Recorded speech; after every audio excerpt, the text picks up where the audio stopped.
Saturday. Saturday's the Sabbath, seventh day of the week, no doubt. First day of the week is Sunday, even in the Gospels. And I wrote my MA thesis on this. It's called The Sabbath in the Early Church. I need to publish it. It was a lot of MA theses. They just go into the shelf of the department where they were made and into the library. I think you can get it, but don't bother because, God, I did it in the 70s. I can do better now. But I think I'm going to republish it and embellish it. I maybe put it as it is and then put notes, to improve it. But it's a long story. But the first stage is people kept both days. Um, they the Judeo-Christians, they continue to keep the Sabbath.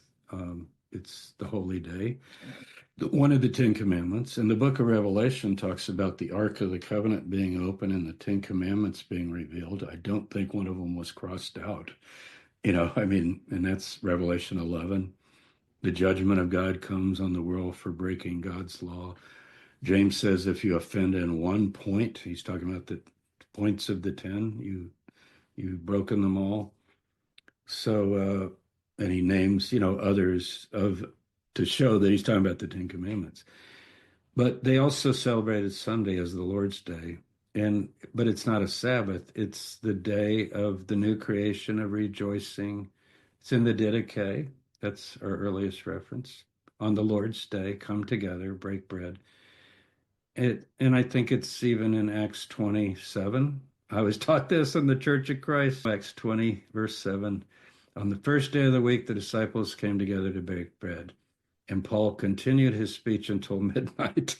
Well, it's after the Sabbath. If you read, he waits 7 days. They're having the Sabbath. And then once the Sabbath's over, they meet to break bread because he's leaving that day. And I think they were remembering Sunday as the day he was exalted to heaven. It's also symbolic in the harvest because it's the wave offering. Paul uses that image of the first fruits of resurrection. That was on the Sunday after Passover. The wave sheaf offering, you know about it?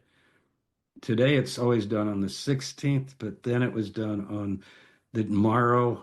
Literally it says, and the morrow after the Sabbath, Leviticus. So that would have been that week. Every week it would be, it's the Sunday that falls within the 7 days of unleavened bread. There's always a Sunday if you have a 7-day period. And they would take a sheaf of wheat and wave it before the Lord. And that was very big for early Christians because they saw Jesus as like the first of a harvest. And now that could also argue, and Bart might say this, that the whole thing was concocted to fit that. It's the other way around. Not like it happened that way and then they saw the symbol, but Jesus needs to die on Passover, not eat a Passover. He needs to be the Passover. Wave sheaf offering, resurrection. That's entirely possible too. That's like the reverse idea, that the narrative is reflecting the festival. So, but it's a long time coming. By the Council of Nicaea, it's pretty well nailed down. And in fact, there are curses on those who would keep the Jewish Sabbath, but it's still not quite the Sabbath. But the Eastern Church is keeping both. Pliny tells about the church meeting, Pliny the Elder. I mean, is it Pliny the Younger? Pliny the Elder died at Pompeii. Pliny the Younger, his nephew, writes Trajan, remember, and tells about the assembly. And then it says, and they assemble early the next day and take harmless food. That sounds kind of like they're meeting on Saturday, and then early the next morning before work, they meet again because Sunday's a work day. And that tends to be like at daylight. I think he says at daylight.